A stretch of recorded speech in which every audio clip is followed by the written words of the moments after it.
चुनाव में सामने है, मैं डरता तो किसी से हो नहीं। डरना क्या है, लोकतांत्रिक व्यवस्था में मैं स्वतंत्र हूँ चुनाव लड़ने के लिए, और आचार संहिता का पूर्णतः पालन करके मैं चुनाव लड़ रहा हूँ। वो लोग ले रहे हैं और एक मैसेज क्रिएट करना चाहती है भारतीय जनता पार्टी कि देखो हमने समाजवादी पार्टी को तोड़ लिया। तो मैं आपके माध्यम से जनता से कहना चाहता हूँ कि कहीं कोई नहीं टूटा, जो लोग गए हैं वो भी अपना वोट साइकिल को ही करेंगे, जो गए वो अपना वोट वो साइकिल भी को अपना वोट साइकिल को करेंगे। अच्छा, मैं सच्चाई बातचीत बता हो रहा रही है किसी से क्या? हूँ, मेरे किसी से कोई विवाद नहीं है, मैं तो निर्विवाद चेहरा हूँ। और चूंकि प्रत्याशी हूँ तो मैं अपने प्रतिद्वंदी भी अगर अगर राजू भैया भी सामने आ जाएंगे, मैं उनके पैर छू वोट की अपील करूंगा। छोटा हूँ, क्या दिक्कत है। तो कैसे फिट बैठती है आपके लिए एटा लोकसभा? देखिए, यहाँ से श्रद्धेय महादीपक सिंह साक्य जी जी 6 बार सांसद रहे हैं, जी। तो ये एक फैक्टर है कि यहाँ पे ये दर्शाता है कि साक समाज के प्रत्याशी ये सीट निकाल सकता है। तो राष्ट्रीय अध्यक्ष जी ने इसीलिए हो सकता है भेजा।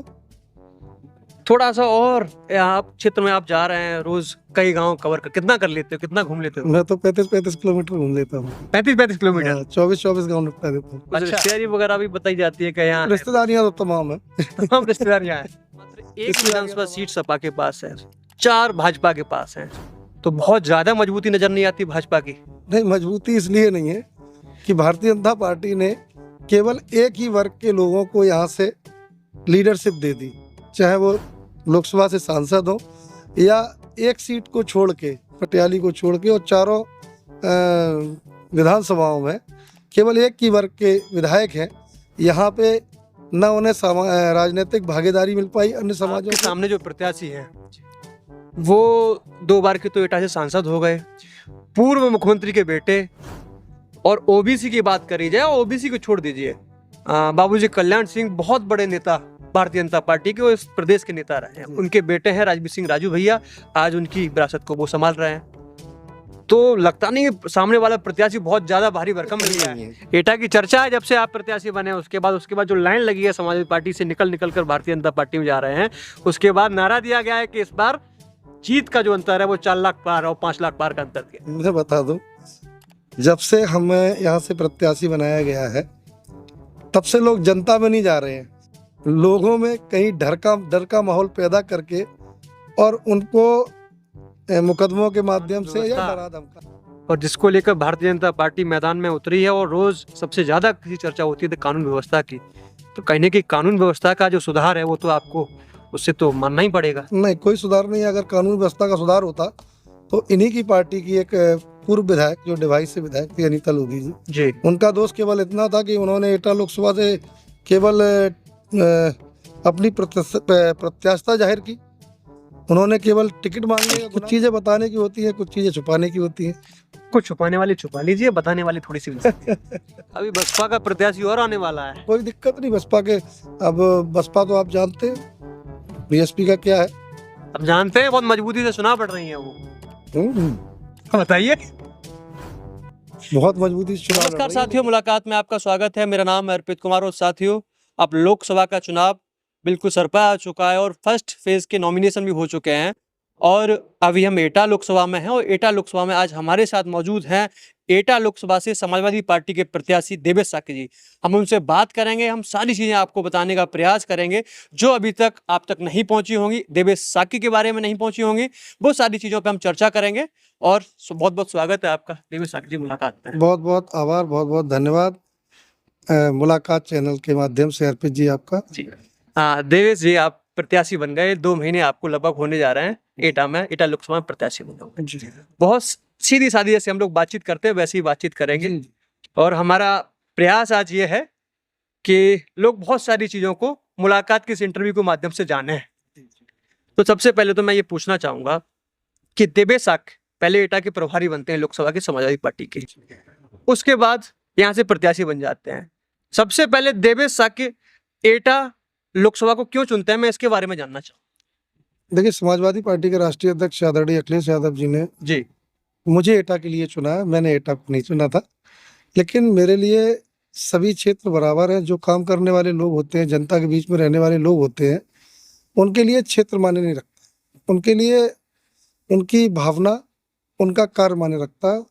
और मैं जिस भावना से जिसके लिए मुझे लगाया गया था एटा में, संगठनात्मक रूप से लगाया गया था प्रभारी के तौर पे, मैंने समाजवादी पार्टी का कहीं ना कहीं संगठन को बहुत मजबूती दी है। और जो संगठन शून्य था लगभग, उसमें जान डालने का काम किया, और उसी का नतीजा है संगठन के माध्यम से जो आज एटा लोकसभा में प्रत्याशी बनने के बाद जो आम जनमानस एक लहर सी बनी है, वो उसी का नतीजा है संगठन का माध्यम। सारी चीजों पे आएंगे, लहर पे भी आएंगे, सारी चीजों पे भी एक एक करके आते हैं। तो कोई गणित तो देखा होगा पार्टी ने, और रही बात पार्टी ने आपको चुना है, ये सारी बातें होती हैं, हर प्रत्याशी का अपना गणित होता है और लोकसभा का गणित होता है। तो कैसे फिट बैठती है आपके लिए एटा लोकसभा? देखिए, यहाँ से श्रद्धेय महादीपक सिंह साक्य जी जी 6 बार सांसद रहे हैं, जी। तो ये एक फैक्टर है कि यहाँ पे ये दर्शाता है कि साक समाज के प्रत्याशी ये सीट निकाल सकता है। तो राष्ट्रीय अध्यक्ष जी ने इसीलिए हो सकता है भेजा। थोड़ा सा और आप क्षेत्र में आप जा रहे हैं, रोज कई गांव कवर कर, कितना कर लेते हो, कितना घूम लेते हो? मैं तो 35-35 किलोमीटर घूम लेता हूँ। 35-35 किलोमीटर? 24-24 गाँव निपटा देता हूँ, अच्छा। Door to door. मैं नुक्कड़ सभाएं भी करता हूँ जहाँ नुक्कड़ सभा की आवश्यकता है, चूंकि अभी कामकाज का माहौल चल रहा है, तो किसान ज़्यादातर खेतों में मिलते हैं, तो मैं खेतों में भी चला जाता हूँ, और गाँव में जो महिलाएं हैं उनसे डोर टू डोर वोट मांग लेता हूँ। क्या रेस्पॉन्स मिल रहा है? बहुत अच्छा रिस्पॉन्स मिल रहा है, बहुत अच्छा। ये बात तो नहीं आ रही कि बाहरी प्रत्याशी है? चर्चा है कि बाहरी प्रत्याशी है। बाहरी जो प्रत्याशी की चर्चा जो फैलाई गई है, मैं मानता हूँ कि जब राजू भैया पहली बार लड़े थे जी तो वो भी बाहर से ही आए थे, लेकिन मुद्दे की बात होती है, विपक्ष को कुछ ना कुछ मुद्दा चाहिए। विपक्ष कभी अपने प्रत्याशियों से ये नहीं कहता कि हम बाहरी हैं। राजू भैया जिस समय चुनाव लड़ने आए थे, वो उस समय भी बाहरी थे, लेकिन मतलब एटा के दोनों, अगर अभी तक के जो प्रत्याशी है दोनों मान लीजिए दोनों बाहरी है, आप ये कहना चाह रहे हैं? बाहरी मुद्दा नहीं है। मुद्दा बाहरी का इसलिए नहीं होना चाहिए, देखिए नरेंद्र मोदी जी गुजरात से चले आए, राहुल गांधी जी वायनाड चले गए, तो ये तो लोकतांत्रिक व्यवस्था है कि इस देश का रहने वाला कहीं का भी व्यक्ति कहीं भी किसी भी लोकसभा से चुनाव लड़ सकता है। तो ये तो लोकतांत्रिक व्यवस्था है, इसमें क्या दिक्कत है। और मैं ज़्यादा बाहरी भी नहीं हूँ। ये कॉन्स्टिट्यूंसी हमारे इटावा के घर से 42 किलोमीटर बाद मेरी लोकसभा चालू हो जाती। आप औरैया से आके यहाँ आप? नहीं, मूलतः मेरी जन्मस्थली इटावा है, और इटावा में ही हमारा परिवार, हमारे बच्चे इटावा ही पढ़ते हैं। मेरा कार्य क्षेत्र भले ही विधुना रहा हो, विधुना? हाँ, वो विधुना हमारे इटावा से 50 किलोमीटर दूर है, तो मुझे तो सब लोकल ही लगता है। कुछ रिश्तेदारी वगैरह भी बताई जाती है कि यहाँ रिश्तेदारियां तो तमाम है। तमाम रिश्तेदारियाँ हैं? रिश्तेदारियां तमाम है, और जब इस क्षेत्र में आया तो उन रिश्तेदारियों में भी नई जान आई, तो बहुत अच्छा लगा कि चलिए, बहुत जिन रिश्तेदारियों को कभी छू नहीं पाया, जा नहीं पाया, उन रिश्तेदारियों में जाने का मौका मिला। अच्छा, अभी आप एटा लोकसभा में आए हैं। एटा लोकसभा में 5 विधानसभा क्षेत्र पड़ते हैं, और 5 में से मात्र 1 विधानसभा सीट सपा के पास है, 4 भाजपा के पास है। तो बहुत ज्यादा मजबूती नजर नहीं आती भाजपा की? नहीं, मजबूती इसलिए नहीं है कि भारतीय जनता पार्टी ने केवल एक ही वर्ग के लोगों को यहाँ से लीडरशिप दे दी, चाहे वो लोकसभा से सांसद हो या एक सीट को छोड़ के, पटियाली को छोड़ के, और चारों विधानसभाओं में केवल एक ही वर्ग के विधायक हैं। यहाँ पे न उन्हें राजनीतिक भागीदारी मिल पाई अन्य समाजों को, और उनसे सम्मान भी नहीं मिला। सम्मान भी नहीं मिला। आपके सामने जो प्रत्याशी हैं वो 2 बार के तो एटा से सांसद हो गए, पूर्व मुख्यमंत्री के बेटे, और ओबीसी की बात करी जाए, ओबीसी को छोड़ दीजिए, बाबूजी कल्याण सिंह बहुत बड़े नेता भारतीय जनता पार्टी के, वो इस प्रदेश के नेता रहे हैं। उनके बेटे हैं राजवीर सिंह राजू भैया, आज उनकी विरासत को वो संभाल रहे हैं। तो लगता नहीं सामने वाला प्रत्याशी बहुत ज्यादा भारी भरकम मिल गया है इस सीट पर? देखिए, श्रद्धेय कल्याण सिंह का मैं बहुत सम्मान करता हूँ। उन्होंने उनकी एक अलग ही छाप है समाज में भी, और उन्हीं को तो बेटे हैं। हाँ, उनके बेटे हैं, लेकिन आज चूंकि अगर सांसद बोला जाए, चूंकि आचार संहिता लग चुकी है, तो आदरणीय सांसद जी मैं बोलूँगा, सम्मान करता हूँ मैं, चूंकि जो जिस पद पे होता है उस पद का सम्मान होता है, व्यक्ति का सम्मान नहीं होता है। और जब पद की गरिमा जो व्यक्ति रखता है तो निश्चित तौर पर वो ऊंचाइयों को छूता है, और जब पद की गरिमा कोई खो देता है, और मुझे नहीं लगता कि एटा लोकसभा में आदरणीय राजू भैया का आम जनता के प्रति कोई लगाव है। मैं कई गांवों में गया, मुझे अभी तक एक भी पटिया एक 800 गांव में घूम चुका हूँ, एक भी पटिया में लोगों से पूछता और हूँ भाई आपके गांव के आसपास इनके विकास की कोई पटिया लगी हो सांसद निधि की, तो विकास के नाम पर कुछ भी शून्य है। मैंने पूछा भी कि अगर कोई दुख दर्द में आते हैं आपके, तो वो भी लोग खड़े होकर बोलते भैया मैंने तो चेहरा ही नहीं देखा। जिस व्यक्ति का 10 साल से इस एटा लोकसभा की जनता ने जिस व्यक्ति को वोट दिया और उनका चेहरा भी नहीं देखा, तो निश्चित तौर पे ये नाकामी है राजू भैया जी की। और जनता में कहीं ना कहीं आक्रोश है इनके। वो खुद तो सांसद है ही है, वो बहुत से लोगों को इस स्थिति में हैं भारतीय जनता पार्टी में कि कई लोगों को विधायक बनाने का काम करते हैं, कई लोगों को सांसद के टिकट और सांसद बनाने का भी काम करते हैं। तो मेरा कहने का मतलब है कि बहुत भारी भरकम प्रत्याशी नहीं मिल गया आपको ये सीट चुनने से। देखिए लोकतंत्र में भारी भरकम नहीं है। मैं भी एक आम नागरिक हूँ इस देश का, और वो भी एक इस देश के आम नागरिक हैं। जनता ने उन्हें बनाया है, और जब जनता एक बदलाव लाती है तो राजा भी फकीर हो जाता है। जनता को आज आज लोकतांत्रिक व्यवस्था में ये है कि रानी के पेट से राजा पैदा नहीं होगा, आम जनता बनाएगी, और जनता ने उन्हें बनाया है। जनता ने बनाया था उनको विकास के मुद्दे के लिए, लेकिन अगर वो जनता की नज़रों में खरे नहीं उतरेंगे तो जनता ही उनको नीचे गिरा देगी। आपने कही कि आप प्रभारी बनते हैं, उसके बाद एटा कासगंज लोकसभा पर जो समाजवादी पार्टी का संगठन था उसको आप दुरुस्त करते हैं। कितना दुरुस्त कर पाए एटा का जो समाजवादी पार्टी का जो संगठन है या कासगंज का जो संगठन, ताकत मिल रही है संगठन की तरफ से? थोड़ी संगठन की ताकत है, संगठन की तरफ से पूरी ताकत मिल रही है, मिल रही है। और संगठन के लोग निरंतर लगे हुए हैं। जहां जिसका काम है, बूथ तक का पदाधिकारी लगा हुआ। आपकी टिकट के बाद जो है सपा के नेता होते थे उनकी एक लाइन लग गई है भारतीय जनता पार्टी में जाने की। चुनाव लड़ाने वाले लोग चुनाव लड़ते थे, वो सारे लोग भारतीय जनता पार्टी में चले गए। देखिए मुझे लगता है कि आप कुंवर साहब की बात कर रहे हैं, वो मेरे सम्मानित हैं, उनकी अपनी मजबूरी रही होगी। दल बदल की राजनीति कोई भी कर सकता है, उनके व्यक्तिगत मामले होंगे, लेकिन मैं उनका सम्मान करता हूं चूंकि वो सांसद है। मैं राजू भैया का भी सम्मान करता हूं। सम्मान के मामले में जो जिस लायक है मैं उसका सम्मान करता हूं, लेकिन ये जनता की अदालत है। जनता की अदालत में जनता जिसको चुनेगी।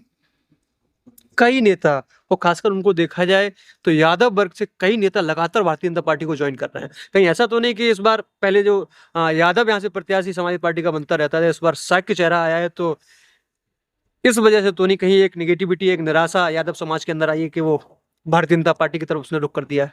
नहीं नहीं, ऐसा कुछ मुझे लगा नहीं। मुझे जो भी समाजवादी पार्टी के लोग हैं या कोर वोटर है, मुस्लिम और यादव, अब चूंकि टिकट साक समाज से हुई है, तो साक समाज ने यहाँ पे बहुत लंबे समय से साइकिल को वोट नहीं किया था। तो आज एक उत्साह है, जुनून है हमारे लोगों में। लग रहा है साक्य समाज? बिल्कुल बिल्कुल बिल्कुल बिल्कुल लग रहा है। मैंने जैसा बोला कि यहाँ से श्रद्धेय महादीपक सिंह साक्य जी लंबे समय तक हाँ, कई बार सांसद रहे हैं, तो वो दौर भी वो याद कर रहे हैं जो पुराने लोग हैं कि नहीं नहीं, इस बार मेरा बेटा मेरा भाई आया, इस बार हम सब लोग एक होंगे। और चूंकि मैं सभी वर्गों का, सभी धर्मों को मानने वाला व्यक्ति हूँ, तो सारे लोग जो इनकी नीतियों से खिलाफ। क्या गणित क्या बैठा रहे हो, क्या किस गणित पर चुनाव लड़ रहे हो, वही तो जानने की बात है यार। नहीं तो चर्चा चल रही है कि दिल्ली 400 पार और एटा 4 लाख और 5 लाख पार। ऐसा है कि देखिए ये जुमलों का दौर है, तो ये 400 वाला है, ये भी जुमला है, ये धरातल पे कहीं नहीं है। एटा की चर्चा है जब से आप प्रत्याशी बने, उसके बाद जो लाइन लगी है समाजवादी पार्टी से निकल कर भारतीय जनता पार्टी में जा रहे हैं, उसके बाद नारा दिया गया है कि इस बार जीत का जो अंतर है वो 4 लाख पार और 5 लाख पार का अंतर दिया। मैं बता दूं, जब से हमें यहाँ से प्रत्याशी बनाया गया है, तब से लोग जनता में नहीं जा रहे हैं, लोगों में कहीं डर का माहौल पैदा करके और उनको मुकदमों के माध्यम से या डरा धमका के वो लोग ले रहे हैं, और एक मैसेज क्रिएट करना चाहती है भारतीय जनता पार्टी कि देखो हमने समाजवादी पार्टी को तोड़ लिया। तो मैं आपके माध्यम से जनता से कहना चाहता हूँ कि कहीं कोई नहीं टूटा। जो लोग गए हैं वो भी अपना वोट साइकिल को ही करेंगे, जो गए हैं वो अपना वोट साइकिल वो भी अपना वोट साइकिल को करेंगे। अच्छा, मैं सच्चाई बता रहा हूँ। बातचीत हो रही है किसी से क्या? मेरे किसी से कोई विवाद नहीं है, मैं तो निर्विवाद चेहरा हूँ, और चूंकि प्रत्याशी हूँ तो मैं अपने प्रतिद्वंदी भी अगर अगर राजू भैया भी सामने आ जाएंगे, मैं उनके पैर छू वोट वोट की अपील करूंगा। छोटा हूँ, क्या दिक्कत है? लोग कह रहे हैं कि बड़ी स्मार्ट तरीके से चुनाव लड़ा जा रहा है। ये भी एक पक्ष चर्चा कर रहा है कैसे? कि देवेश साकी के द्वारा इस तरीके से साइलेंट होके बहुत चुनाव लड़ा जा रहा है। और सब, एक तरफ हो रहा है कि चुनाव लड़ा ही नहीं जा रहा है, 4 लाख 5 लाख का अंतर हो रहा है।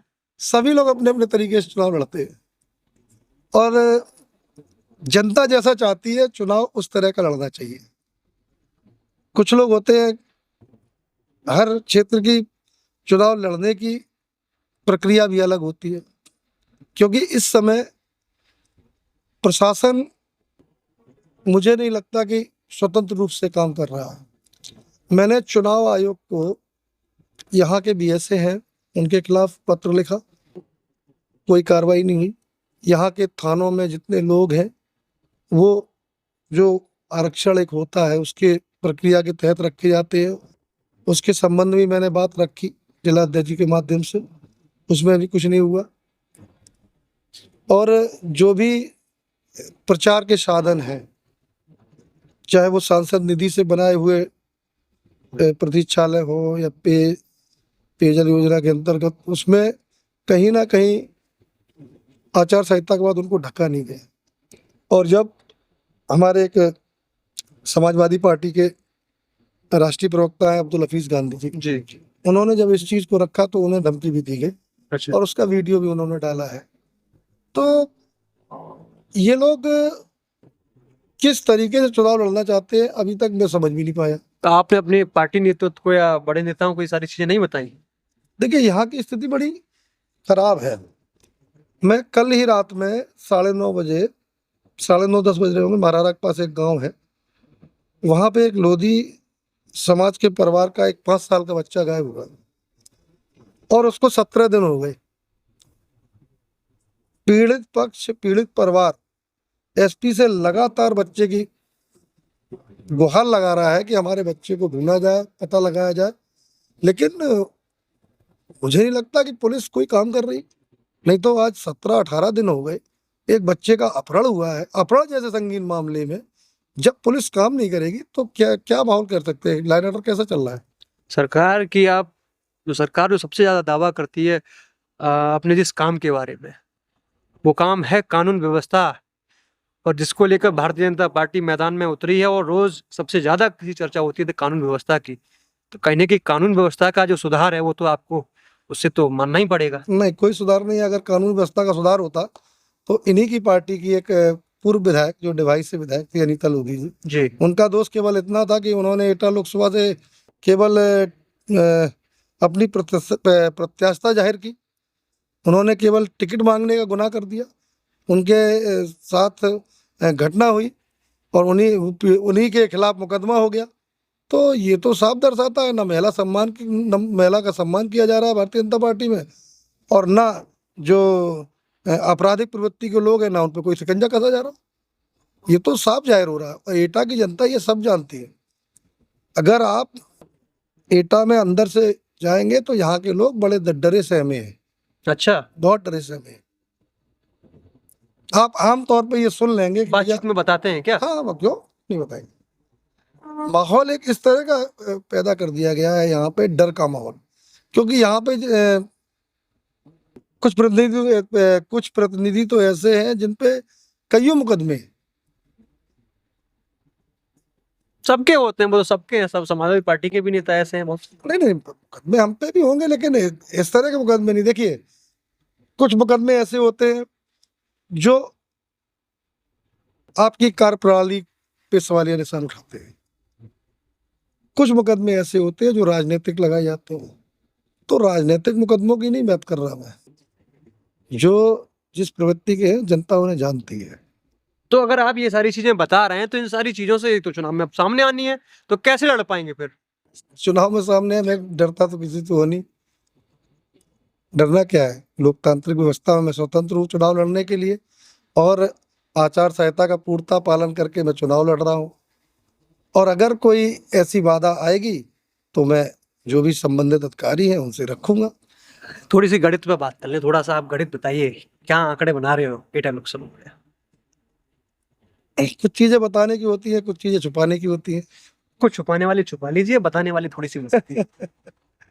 मैं तो ये कह रहा हूँ कि सभी जात धर्मों के लोग भारतीय जनता पार्टी को हटाने के लिए समाजवादी पार्टी में आ रहे हैं, और एक बहुत बड़े अंतर से,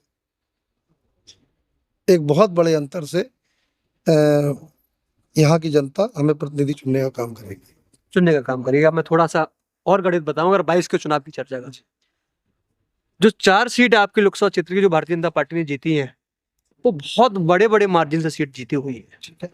और सपा ने जो पटियाली की सीट जीती है, उसमें बहुत कम मार्जिन। तो इसको कैसे चैलेंज करोगे आप? कुछ ही समय बीता है, 2 साल हुए।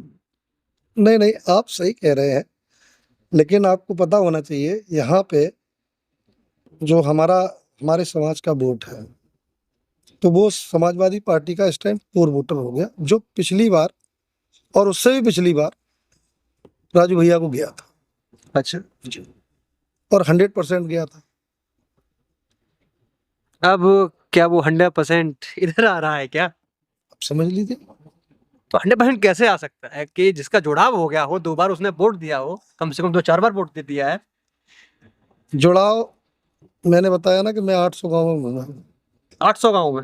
मैं 800 गाँव जा चुका हूँ, और नुक्कड़ सभाओं के माध्यम से, और दहरीज दहरीज जाकर, और जो लोग रूठे थे उनको मनाया है, समझाया है लोगों को, तो उनकी समझ में आया, और लगभग मुझे 1% भी अपना समाज गड़बड़ नहीं लग नहीं लग रहा है। रहा।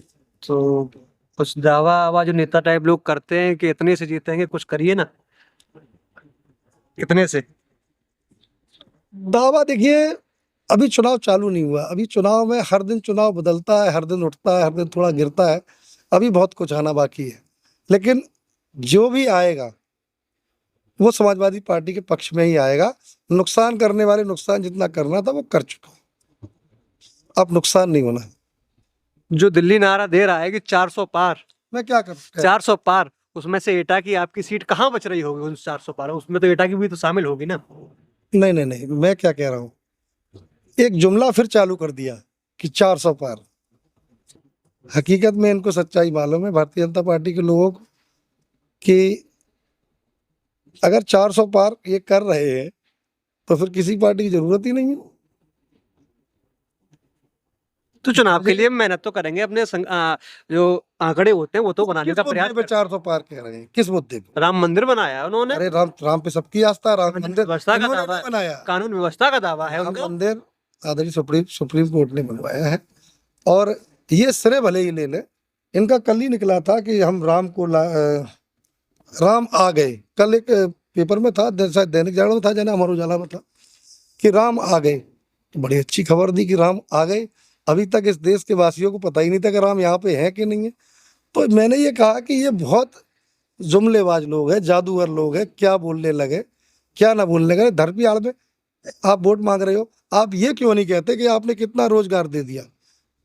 आप ये क्यों नहीं कहते हो यहाँ पे चिकित्सा हालत बदहाल है सरकारी हॉस्पिटल की, जिसमें 32 डॉक्टरों के पद सृजित हैं और केवल 12 डॉक्टर काम कर रहे हैं? इस पर भी तो, इन मुद्दों पर बोलना चाहिए। जनता ने आपको इन मुद्दों के लिए चुना है। आपका जो पीडीए है वो थोड़ा बहुत दिख रहा है धरातल पे? बिल्कुल दिख रहा है। बिल्कुल। इस बार इस देश का पीडीए जो कांग्रेस और राष्ट्रीय अध्यक्ष जी ने वो जो पीडीए के माध्यम से जन चौपालें की है, उसका असर बिल्कुल अंदर तक दिख रहा है। और हर पीडीए का मतलब तो आप जानते ही हो, दलित, पिछड़े, अल्पसंख्यक, ये सभी लोग, और वो अगले भी हैं जो आज पिछड़े हैं, ये सभी लोग चाहते हैं कि ये भारतीय जनता पार्टी यहाँ से जाए। अभी बसपा का प्रत्याशी और आने वाला है। कोई दिक्कत नहीं बसपा के। अब बसपा तो आप जानते हैं बीएसपी का क्या है। अब जानते हैं बहुत मजबूती से चुनाव लड़ रही है वो। बताइए। बहुत मजबूती से चुनाव लड़ रही है, लेकिन अब उनका वोटर समझ चुका है, अगर इस बार गलती कर दी तो, मैं तो लोगों में बोलता हूँ कि ये देश लोकतांत्रिक व्यवस्था से चल रहा है, और जिसको भारतीय संविधान ने, बाबा साहब भीमराव अम्बेडकर के संविधान ने इस देश को खूबसूरत बनाया है, और सामाजिक समरसता और समानता का अधिकार सबको मिला है। अगर ये संविधान खत्म हो गया और कहीं ना कहीं संविधान पे चोट है। आप चाहे आरक्षण में ले लीजिए, चाहे मतलब किसी भी चीज में ले लीजिए, ये इनका कुछ समझ में नहीं आ रहा, ये देश को बेच खाना चाहते हैं। अच्छा, इलेक्ट्रॉन बॉन्ड पे क्यों नहीं सवाल किया जाता है इनके लोगों से? सवाल होता है ना, रोज सवाल हो रहे हैं, वो जवाब दे रहे हैं, उसके सभी पार्टियों को मिले। सभी पार्टियों को मिला, लेकिन आपको कितना मिल गया? कांग्रेस की बात करने तो लगते जो शासन सरकार में होते हैं उनको तो ज्यादा मिल ही जाता है। हैं। लेकिन इस देश की जो एक गाढ़ी कमाई का पैसा है, जो धन्ना सेठों की जेब में चला गया है, अगर ये पैसा जो कर्ज में डूबे किसान हैं उनको अगर मिल जाता तो कहीं ना कहीं वो हाथ पत्ते नहीं करते। आप देख रहे हैं किसान आंदोलन में भी 700 से ऊपर किसानों ने अपनी जान गंवाई। अगर महिला सुरक्षा की बात करें तो चाहे पहलवान हो, चाहे हाथरस की घटना हो, ये घटनाएं दर्शाती हैं कि इन्हें महिला सम्मान की चिंता नहीं है, महिलाओं की चिंता नहीं है। और रही शिक्षा नीति की बात, शिक्षा को ये खत्म करना चाहते हैं, क्योंकि अभी तक देखिए छात्रवृत्ति खत्म कर दी, महंगी शिक्षा कर दी, तो और एक आए दिन नए जीवो निकालते रहते हैं। तो मुझे नहीं लगता शिक्षा ये चाहते हैं। अब आखिरी सवाल करेंगे और चुनाव के दौरान हम लोग जरा लगातार मिलते रहेंगे। जी जी। आपके चुनाव के दौरान हमारी और आपकी ये पहली मुलाकात है, तो ये मुलाकात कैसी रही, कैसा रहा ये? बहुत अच्छी रही, बहुत अच्छा लगा। और हमसे जो भी पूछा और जो मेरे मन में जो यहाँ के सवाल थे, जैसा कि मैंने देखा है और सुना है, उस तरह से मैंने आपको जवाब दिए। इसके अलावा भी अगर कोई विषय आपके द्वारा मेरे पास आएगा तो मैं उसका भी बाकी से जवाब दूंगा। और जो चीज़ें मैंने कही हैं, कहीं ना कहीं ये मुझे लगा है ऐसा। मैं क्षेत्र में निरंतर घूम रहा हूँ, मैं नीचे पायदान तक के व्यक्ति के पास गया हूँ, इसलिए मैंने ये बात बोली। बोलिए जी। चलिए, बहुत बहुत धन्यवाद। अब आगे लगातार मुलाकातें चलती रहेंगी। अभी तो एक महीने, आज से ही एक महीने का चुनाव बचा हुआ, आज 7 तारीख है और 7 आज से एक महीने का चुनाव बचा हुआ है। तो बहुत बहुत धन्यवाद। बहुत बहुत आभार। साथियों, ये थे हमारे साथ समाजवादी पार्टी से एटा लोकसभा पर प्रत्याशी देवेश साकी जी, जिन्होंने सारी बातों का बेबाकी से जवाब दिया है। और आप इनकी बातों से क्या समझे, क्या आपको चुनाव में लग रहा है एटा लोकसभा पर, कमेंट बॉक्स में जरूर बताइए। बहुत बहुत धन्यवाद।